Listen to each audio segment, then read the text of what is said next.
సాక్షి TV ప్రసారాలను నిలిపివేయడం చట్టరీత్యా నేరం. సాక్షి టీవీ ప్రసారాల కోసం మీ స్థానిక కేబుల్ ఆపరేటర్ను వెంటనే సంప్రదించండి. డిటిహెచ్లో ఇంటర్నెట్లో కూడా సాక్షి టీవీ ప్రసారాలను వీక్షించవచ్చు. అన్ని విషయాల మీద వస్తాం. 2019 నుంచి 2024 దాకా విద్య మీద మాట్లాడదామా, వైద్యం మీద మాట్లాడదామా, దేని మీద మాట్లాడదాం, మరొకసారి అచ్చెన్నాయుడికి ఛాలెంజ్ విసురుతున్నాం. ఏ విషయం మీదైనా సరే, వ్యవసాయ రంగం మీద మాట్లాడదామా, ఇతర రంగాల మీద మాట్లాడదామా, 2019 నుంచి 2024 వరకు మా ప్రభుత్వంలో, మా పరిపాలనలో తీసుకొచ్చినటువంటి సంస్కరణలు, ప్రజలకు అండగా నిలిచినటువంటి విధానాల గురించి మాట్లాడడానికి నేను మరలా చెప్తున్నా, నీకు నచ్చినటువంటి ఛానల్ దగ్గరికి వస్తాం. తేదీ నువ్వే ప్రకటించు, స్థలం నువ్వే ప్రకటించు, సమయం నువ్వే ప్రకటించు, మాకేమి ఇబ్బంది లేదు, ధైర్యంగా రాగలుగుతున్నాం. కాబట్టి నువ్వు మాట మీద నిలబడేటువంటి వాడివైతే, మాట తప్పనటువంటి వాడివైతే నువ్వు చెప్పినటువంటి విధంగా సిద్ధపడు. దానికి ధీటుగా మేము సమాధానం చెప్పడానికి సిద్ధంగా ఉన్నాం. మీరు ఎంతసేపటికి అసెంబ్లీకి రండి, అసెంబ్లీలో మాట్లాడండి అంటే, మీరు అసెంబ్లీ ఏ విధంగా జరుగుతుందో మనం చూసాం కదా, ఎవరు ఏ విధంగా వ్యవహరిస్తున్నారో మీరు చూసాం కదా. మీరు మాట్లాడేటువంటి మాటలకి చంద్రబాబు నాయుడు మరలా పాపం వెళ్ళి పవన్ కళ్యాణ్ కాళ్ళు పట్టుకోవాల్సి వచ్చింది ఇంటికి పోయి. అటువంటి పరిస్థితులు ఉన్నాయి. మీకే క్లారిటీ లేదు, మీకే స్పష్టత లేదు, ఎవరి మీద మాట్లాడుతున్నారో తెలియదు, ఎవరిని మాట్లాడుతున్నారో తెలియదు. ప్రభుత్వంలో ఉండేటువంటి వాళ్ళే, ప్రభుత్వ భాగస్వామ్యంలో ఉండేటువంటి వాళ్ళే, కూటమి పార్టీలే, మీ మంత్రులు మీరే విమర్శించుకునేటువంటి పరిస్థితి ఏర్పడింది అసెంబ్లీ సాక్షిగా, అసెంబ్లీ వేదికగా. కాబట్టి ఎక్కడ కూడా గందరగోళం తప్ప, ఆత్మస్తుతి పరనింద తప్ప. ఈరోజు మేము ఎందుకు చెప్పాం, అయ్యా మాకు ప్రతిపక్ష హోదా కావాలన్నటువంటిది మీరు ఇస్తే వచ్చేటువంటిది కాదు, మీ వల్ల దాని వల్ల ఉపయోగం లేదు. జగన్మోహన్ రెడ్డి గారు ఏంటి అనేటువంటిది ప్రజలకు తెలుసు. జగన్మోహన్ రెడ్డి గారిని ముఖ్యమంత్రిగా అనుభవించినటువంటి వ్యక్తి, ముఖ్యమంత్రిగా పరిపాలించినటువంటి వ్యక్తి, ప్రతిపక్ష స్థానాన్ని కోరుకోవాలంటే కాకపోతే సమయం వస్తుంది కాబట్టి, ప్రజల సమస్యల గురించి మాట్లాడేటువంటి అవకాశం, వెసులుబాటు ఉంటుంది కాబట్టి మీరు అసెంబ్లీలో ప్రతిపక్ష హోదా ఇస్తే తప్ప, లేకపోతే సాధారణ శాసనసభ్యుడిగా మీరు ఆయన నిలబడంగానే మైకులు కట్ చేస్తే, ప్రతిపక్షంలో ఉన్నప్పుడే దిక్కు లేదు మీరు ఉన్నప్పుడు గతంలో, అటువంటిది మీరు మైకులు కట్ చేస్తే ప్రజల సమస్యల గురించి మాట్లాడేటువంటి అవకాశం, వెసులుబాటు లేనప్పుడు అటువంటి అసెంబ్లీకి రావాల్సినటువంటి అవసరం ఉంది. అసలు అసెంబ్లీ చూసిన తర్వాత ప్రజలే అంటున్నారు ఇది అసెంబ్లీనా అని చెప్పి అసహించుకుని యావగించుకునేటువంటి పరిస్థితి ఏర్పడింది. కాబట్టి మీరు ఎక్కడికైనా మేము వస్తామన్నాం, మీరు రమ్మన్నారు, పిలిచారు, మరలా వచ్చి యూటర్న్ తీసుకొని మేము ప్రజల్లోకి రాలేము, ప్రజల ముందు మాట్లాడలేము, మీరు అసెంబ్లీ కంటే అసెంబ్లీలో మా గొంతులోకి మీరు వరకు మాట్లాడి మీ గడ వరకు వినిపించుకోవాలనేటువంటి దుర్మార్గమైనటువంటి ఆలోచన. కారణం ఏంది, మీరు చేసింది ఏమి లేదు కాబట్టి, చెప్పుకోలేరు కాబట్టి ఈరోజు మీరు ఆ స్థాయికి దిగజారిపోయారు. మేము అందుకే అచ్చెన్నాయుడు విసిరినటువంటి సవాలుని మరింత లోతుగా చూసాం.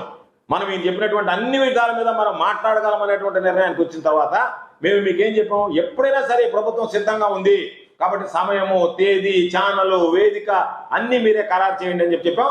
దాని మీద నేను ఆశిస్తున్నా, అచ్చెన్నాయుడికి ధైర్యం ఉంటే మా సవాళ్ళని స్వీకరించి, నువ్వు ఇచ్చినటువంటి సవాల్, నువ్వు ముందుకు వచ్చావు, నువ్వు విసిరినటువంటి సవాల్, దానికి ప్రతి సవాల్ విసిరాం, దాన్ని స్వీకరించి నువ్వు ముందుకు వస్తే ప్రజల్లో ఏం జరిగింది, ఎవరేం చేశారు అనేటువంటి దానికి ఎవరు అవసరంలో రైతులు ప్రజల సమక్షంలో చర్చిద్దాం. వాళ్లే ఎవరి ముఖం మీద కొడతారనేటువంటిది కూడా అర్థమయ్యేటువంటి పరిస్థితి ఏర్పడుతుంది. కాబట్టి ఈరోజు మీకు మాట్లాడేటువంటి హక్కు ఎక్కడుంది, రైతుల గురించి మాట్లాడేటువంటి హక్కు ఈ తెలుగుదేశం పార్టీకి, చంద్రబాబు నాయుడికి, అచ్చెన్నాయుడికి ఎక్కడ ఉంది అని చెప్పి పడుతున్నాను. దశాబ్దాల కాలంగా రైతులకు సంబంధించినటువంటి సమస్యలు పేరుకుపోతే పట్టించుకునేటువంటి నాదులే కరువైతే, దీర్ఘకాలికంగా అపరిష్కృతంగా ఉన్నటువంటి వ్యవసాయ రంగం మీద కానీ, రైతుల సమస్యల మీద కానీ దృష్టి పెట్టినటువంటి వ్యక్తి మా నాయకుడు జగన్మోహన్ రెడ్డి గారు అని చెప్పి గర్వంగా చెప్పుకోగలిగేటువంటి పరిస్థితి. కాబట్టి మీరు ఈరోజు అనేక రకాలైనటువంటి వ్యవస్థలు తీసుకొచ్చాడు. ఎప్పుడైనా చంద్రబాబు నాయుడు లాంటి వాడికి జన్మలో రైతు భరోసా కేంద్రం లాంటివి తీసుకొచ్చి రైతులకు అన్ని విధంగా చేయి పట్టి నడిపించి, విత్తనం నుంచి విక్రయం దాకా రైతులకు అన్ని విధాలా అండగా నడిచేటువంటి ఒక వ్యవస్థను తీసుకురావాలనేటువంటి ఆలోచన ఏ రోజైనా స్పృహకు తట్టిందా, మధ్యలో మెదిలిందా? అటువంటిది జగన్మోహన్ రెడ్డి గారు తీసుకొచ్చినటువంటి దానిని గురించి ఈరోజు మేము చెప్పాం. ఆర్బీకేలు పెట్టాం, ఈ క్రాప్ సిస్టమ్ చేశాం, రైతులకు సంబంధించినటువంటి నష్టపోతేటువంటి తుఫాను పంట కాలంలో ఇన్పుట్ సబ్సిడీ అనేటువంటిది ఆ సీజన్ ముగిసే లోపల ఇచ్చాం. ధైర్యంగా చెప్పగలుగుతున్నాం. మీలాగా ఇన్పుట్ సబ్సిడీ అంటే ఈరోజు గగనం అయిపోయింది, ఇచ్చేటువంటి పరిస్థితి లేదు. ఈ క్రాప్ బుకింగ్ సరిగ్గా జరగడం లేదు. రైతులకు సంబంధించినటువంటి దాంట్లో ఈరోజు ఆర్బీకేలను దాదాపుగా నిర్వీర్యం చేసేశారు.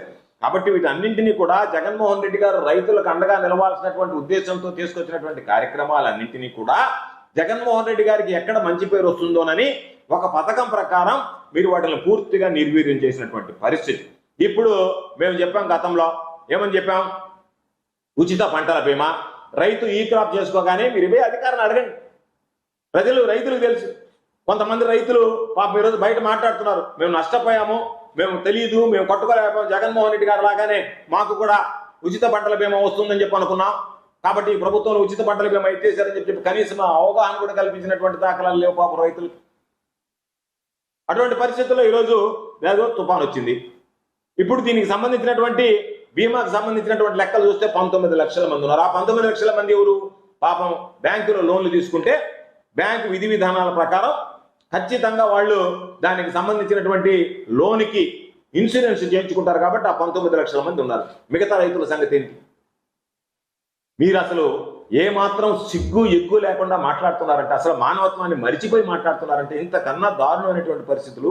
ఒక విపత్తు సమయంలో మీరు వ్యవహరించాల్సినటువంటి తీరుల గురించి ప్రజలు రైతులు మిమ్మల్ని చీకొట్టుకుంటుంటే ఏమాత్రం సిగ్గు లేకుండా మీరు సిగ్గు శరాన్ని మరిచి మీ ఇష్ట ప్రకారం విమర్శలు చేస్తారు. రకరకాల అసలు మీ పేర్లు ఎత్తడానికి అసహ్యం వేస్తుంది. మీ గురించి మాట్లాడాలంటేనే చండాలంగా అనిపిస్తుంది. ఒళ్ళు జలధరిస్తుంది. మీ గురించి అసహ్యం వేస్తుంది. మీరు చంద్రబాబు నాయుడు గొప్పగా చెప్తున్నాడు, బాగానే ఉంది. రైతులకు ఇచ్చినటువంటి పరిహారం గురించి ఏమి ఇస్తామనేటువంటి దాని మీద ఎందుకు మాట్లాడలేదు? ఏమి ఇస్తాననేటువంటి దాని మీద ఎందుకు ప్రకటన చేయడం లేదు? మీరు ఈరోజు మాట్లాడండి. పత్తి పంట నష్టపోయింది, రైతులు బాధపడుతున్నారు. పత్తి పంటకు జరిగినటువంటి నష్టాల గురించి ఎందుకు మీరు మాట్లాడటం లేదు?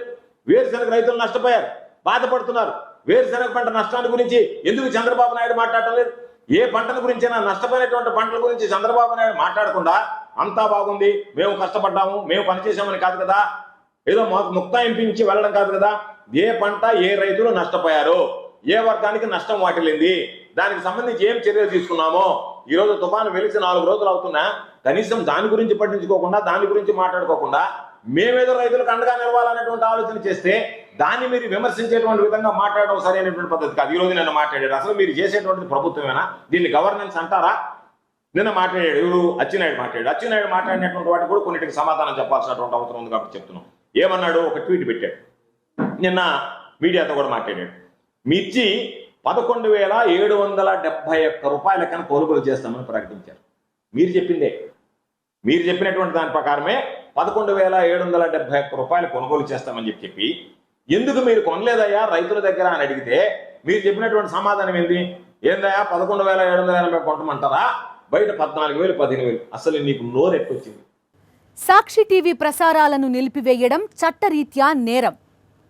సాక్షి టీవీ ప్రసారాల కోసం మీ స్థానిక కేబుల్ ఆపరేటర్ని వెంటనే సంప్రదించండి. DTHలో ఇంటర్నెట్లో కూడా సాక్షి టీవీ ప్రసారాలను వీక్షించవచ్చు.